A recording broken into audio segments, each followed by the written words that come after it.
Hey everybody, welcome back.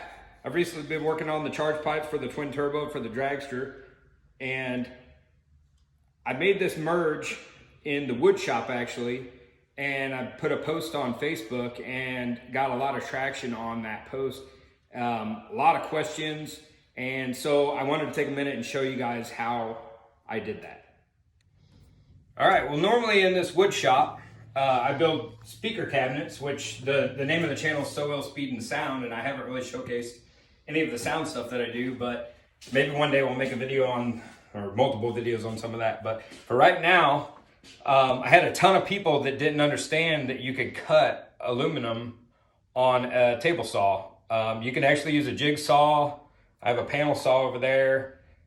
Pretty much anything that cuts wood is able to cut aluminum. There are some caveats to that. You have to be careful. The tooth count on the blades. You don't want too fine a tooth because it can ball the aluminum up. And if you do have a fine tooth blade that you need to use, you can use a candle and you can wax it. You can just run the blade, cut the candle, and then cut the aluminum. But with this thin wall stuff, this stuff is, I believe, 16 gauge. And the regular 40 tooth carbide tip wood blade cuts it just fine. So I'm going to show you guys how to do that. So the easiest thing to do is to set the fence and get it to where that just passes through and brushes the blade. And now you know that you have the proper distance there.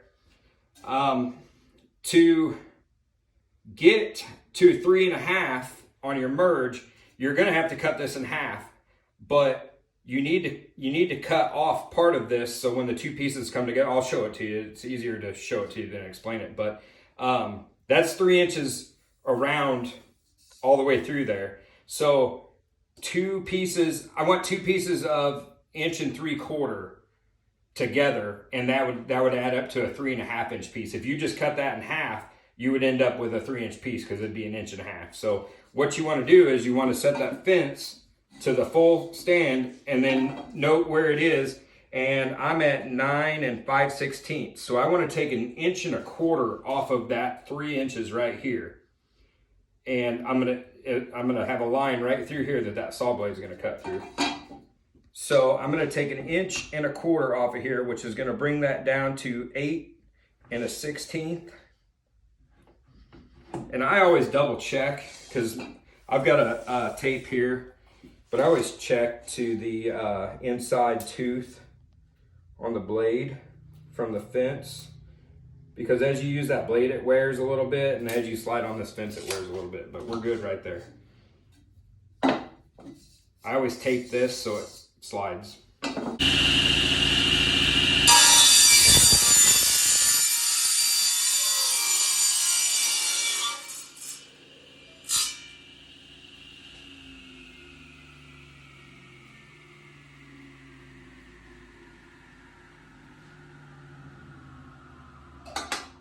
So now we've cut 1.25 inches off of this, which leaves us with 1.75 inches in here. We have to now cut this in half. And to find center of this, I've measured the outside legs, and I'm 11 7/8 outside to outside. So I cut a test piece here just to show you. Anytime you're cutting anything in half, you have to take into account the thickness of the blade. So the center line represents the center line of this, which is 5 15/16 is actually the center line. So I went a 1/16 on either side of that. So when we set our fence up, you can see, I don't know if you can get the camera in there, but you just want to just center that on that blade. So as we cut that, it's going to take it right on center, and you can see it's going to leave just that outside edge. So both these pieces are going to be identical.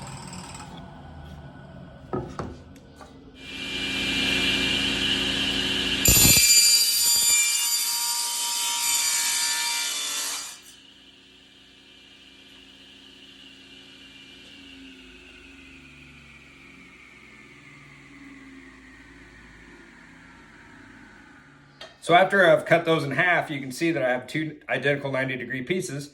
And I've already filed these, so you can see how well they fit together though, and how nice that'll weld up. And you have 3 inch in, 3 inch in, 3.5 out. Now this is still 3 inches here, it's 3.5 here, and you can actually swell those out a little bit, or when you weld the next piece in, you can manipulate that in here, but it's still a bigger area than what you start off with. I'm starting off with 2.5 inch out of either turbo. So this area is still bigger than those two combined. And then that's going to swell up to 4 inches into the throttle body. So you just don't want any restrictions. If you have any questions on this, leave them in the comments. I did start a new Instagram recently for the dragster build, and I'll try to put a link to that on here. I'm not sure how to do that yet, but we'll figure it out. Please consider subscribing, and thank you for your support. And as always, I enjoy sharing my knowledge with you guys. Thank you.